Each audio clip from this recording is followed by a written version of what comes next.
2 minggu yang lalu kebetulan menyempatkan datang ke sebuah wilayah di Maluku Utara, tepatnya di Pulau Halmahera. Melihat banyak perubahan di sana, di mana terakhir kali ke sana mungkin lebih dari 10 tahun yang lalu, saya cukup surprise. Sekarang, ketika ke wilayah Lelylef, mendadak wilayah tersebut menjadi kota tambang dan pemrosesan nikel yang luar biasa sibuknya. Dengan wajah manusianya, semuanya beda dengan manusia lokal yang saya lihat 10 tahun yang lalu di wilayah yang sama. Ada banyak perusahaan dan mata saya fokus ke satu saja. Daripada fokus ke 4 perusahaan Tiongkok bikin sakit hati, mending atu aja, Tingsan Holding. Dalam 1 tahun diperkirakan lebih dari 800.000 ton nikel keluar dari pelabuhan pribadi milik perusahaan Tiongkok Tingsan Holding. Isi kepala seorang bosman yang bodoh ini langsung menghitung. Kalau harga nikel 1 ton $23.000, bulan Maret kemarin bahkan sampai $50.000 per tonnya. Wis, kita asumsi $23.000 saja per ton. Tingsan itu mengirim NPI atau nickel pig iron dengan kadar 12% nikel. Maka rumus sederhananya adalah 800.000 ton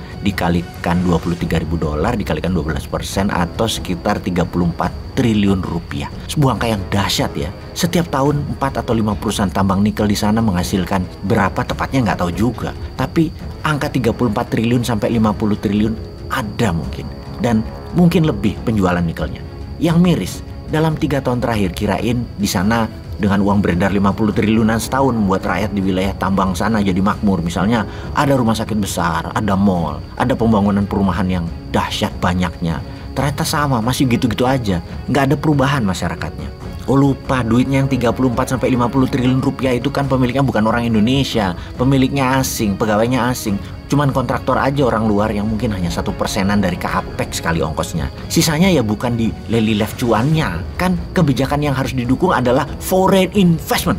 Ya, begini jadinya, jangan harap ada perubahan di Lelylef. Lihat aja nanti 10 tahun lagi ketika sumber nikelnya habis. Kosong itu wilayah, jadi gersang tandus, tetap miskin. Jangan-jangan di bawah 10 tahun udah habis. Dilihat dari cara nambangnya yang geragas dan brutal itu. Main buang, numpuk sana, numpuk sini sisa tambang. Alat berat masuk, gaspol, nggak pakai strategi tambang yang sehat. Gerakannya kayak ngejar target, aji mumpung, sikat. Alat pabriknya pun rasanya bekas. Sehingga nanti kalau nikelnya sudah habis ya tinggal besi tua, ya tinggalin aja. Hebat ya mereka itu, hebat sekali mereka. Terus cara memajaknya bagaimana ya? Ini negara untung apa enggak ya Indonesia ini? Jangan-jangan nggak jelas juga hasil pajaknya. Orang nggak ada pejabat penting negara kok di sana. Bahkan kontraktor mengeluarkan alat berat dari kapal Tiongkok tanpa surat, tanpa bea cukai. Karena pelabuhan laut itu milik Tingsan langsung. Hanya pakai kunci kontak, starter, greng, keluar aja tuh alat berat dari Tiongkok langsung dipakai.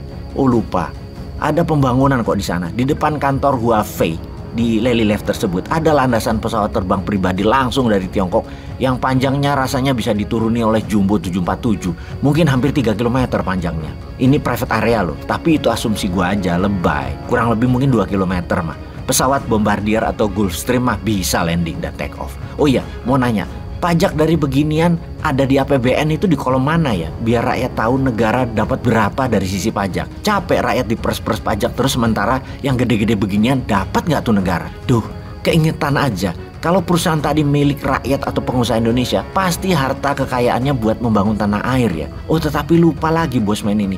Kan didoktrin orang Indonesia tuh nggak punya duit, nggak punya modal. Jadi kalau membangun harus pakai hutang. Dan nggak bakal nambang nikel itu pengusaha Indonesia. Lah hutang kok berani, printing money kok nggak berani sih bos. Kan ada underlying proyeknya. Ya nickel pig iron itu dan tambang nikel. Bagaimana sih mikirnya? Ya print aja kasih pengusaha lokal.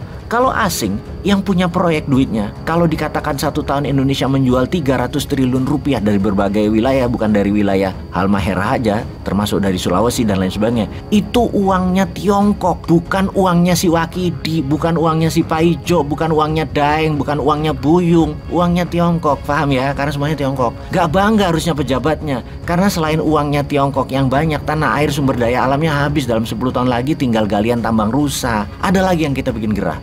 Gua ding yang gerah, bahasa rupiah mah nggak gerah. Tetap harus mengabari masyarakat bahwa di sana tuh baik-baik aja, nggak ada sumber alam yang dikeruk banyaknya dikit doang.